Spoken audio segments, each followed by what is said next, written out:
All right, okay. Mr. Khadial, you wanted to come in, and Shazia, you've raised your finger. I'll come back to you, but let me just pose a quick question to the Congress spokesperson. You might say, you have Mr. Kharge who will say that this fight is for the India alliance, not just the Congress. But when it comes down to the brass tacks of it, on the same day, you have an Ashok Chavan or a Sanjay Nirupam who says the Shiv Sena can forget about the seats that it's demanding. You have a similar problem which is occurring right now in the state of Bengal. You have a similar problem which will occur right now in the state of Haryana, where Mr. Hooda has already said not one seat will be shared by any political party.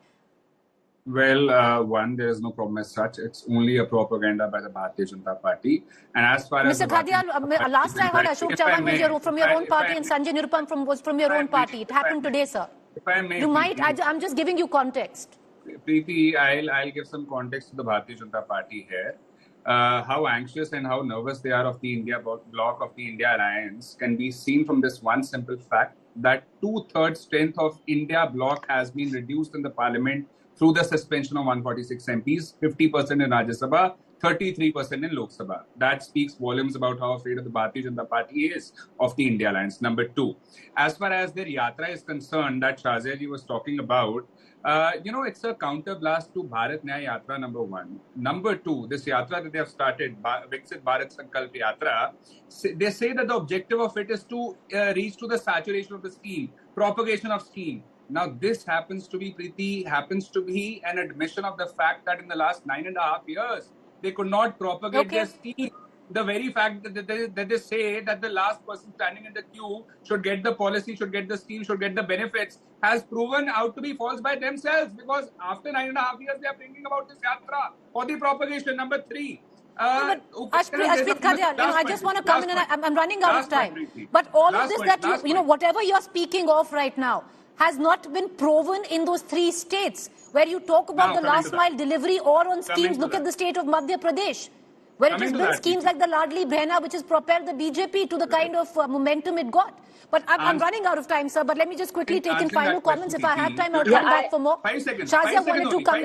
Shazia wanted to respond. Go ahead, Shazia. 5 seconds. So at least we know for sure. Let her, sir, I'll come back if I have the time. Please, 2004, we had lost. Can I just get Shazia? Yes, at least we know for sure, Preeti, that this will, at least this time, we know for sure that Rahul Gandhi will not go around talking about his Janeyu and his Gotra and will go temple hopping. I think they've made it amply clear where they stand, which side of the spectrum they're on, which side. So if they're so opposed to RSS and all that RSS stands for, but which side is that, Shazia? Whether it's Ram Mandir or it's Antodaya, or as nationalism, on 3 very important fronts, we know exactly that Congress is on the other side. And I think that will be the deciding point. No, but since when did, being secular become a cuss word? Or be on the other side? I never said that it was. But then what is the other side? But Congress is a completely communal party. It is a party who says that all the resources of the country should be going to one community. It is the party, after all, responsible. If you look at what the politics has been, it has been based on identity politics. My question was only pertaining to saying that it is the Congress stands on the other side of the Ram Mandir. Make your point, then I'll cut across to Ashutosh. So that's the point I was making. We'll do what the Bharatiya Janata Party could not do in the last 20 remember 2014. We'll implement the caste census. Can I just get Shazia? Sir, I'm timing. I'm giving you both equal times. You speaking on the other person will just make me mute you. I actually time you. That's what I'm doing. Go ahead, Shazia, make your point. Whether it's 2014 or 2019, we did see a Congress party trying very hard to play to that into the soft Hindutva image, whether it's Kamal Nath or it's Rahul Gandhi himself. And we know what Priyanka Gandhi was up to in Madhya Pradesh just before the election started and the course of elections in Madhya Pradesh, the assembly elections. So now Ashutosh, the point possibly is, ma'am, I'm just cutting you short. I want to bring in Ashutosh as well into this conversation. Ashutosh, the point also is that, where is this narrative? What is the messaging? Whatever it might be, at least the BJP has a message. Do you see that the India Alliance or the Congress have that message now? What is it that they are taking to the people this election? So I think the message is very clear. If you start from the Bharat Jodha Yatra, they have been attacking Congress, they have been attacking BJP, and they're calling them the communal outfit and the communal politics, which is based on the divisive politics between Hindus and the Muslims. They're also raising the issue of caste census, which is social justice. They are heavily banking on the welfareism. So it's not that the Congress doesn't have, or the India government doesn't have a narrative. There is a narrative, and that narrative is basically parallel to the BJP's narrative.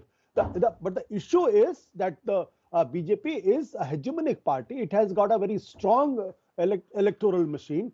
Can they withstand that? That is an issue, and I don't think they lack in terms of narrative. Their narrative is perfectly Ashutosh, you know, both with calling the BJP communal or you know, the second point that you made in terms of the caste census, you know, the Congress did try it in Madhya Pradesh. Out of 11 rallies, Rahul Gandhi mentioned the caste census in 9 rallies. I don't buy that argument. That's the BJP's narrative. The caste census is not working. If the caste census is not working, then why Bharatiya Janata Party is worried about it? Look at the kind of social engineering they have tried to do in Chhattisgarh, they have tried to do in Madhya Pradesh, and also in Rajasthan. So after winning election, your focus is on OBCs and Dalits and ST. That means that they are seriously taking the challenge of caste census, and they are trying to adjust with that. So it's not. All right, 30. Thank you. Thank you. Yes, 30 seconds, Ashpreet, and then 30 seconds, Shazia. Ma'am, we'll come to you. Ma'am, I'll come back to you. Ma'am, I'll come back to you. Mr. Kadial, 30 seconds closing. Go ahead.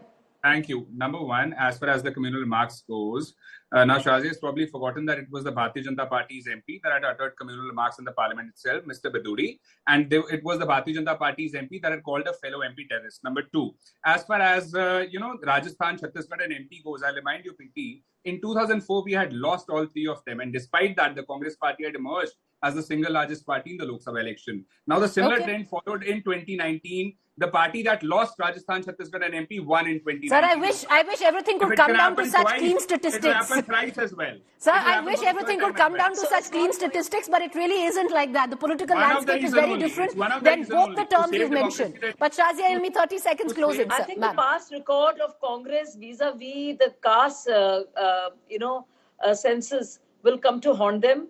I think again and again this will be brought to light as to what happened with Karnataka and the caste census that they talked about, and also the fact that they've been there for so many years and didn't mention it. And the very fact of the matter is, at this point of time, and Prime Minister has made it amply clear that there are 4 castes that he believes in. And this is said after the victory of the 3 elections, and about the poor, about the women, about the farmers of this country, and about the youth. And I think that goes delivery. But Shazia, at the same time, you also name the number of OBCs you have. So, you know, everyone understands there's a fair amount of posturing and play here. But having said that, this is a conversation that is going to continue in days to come in many such debates. And we're going to have more of these.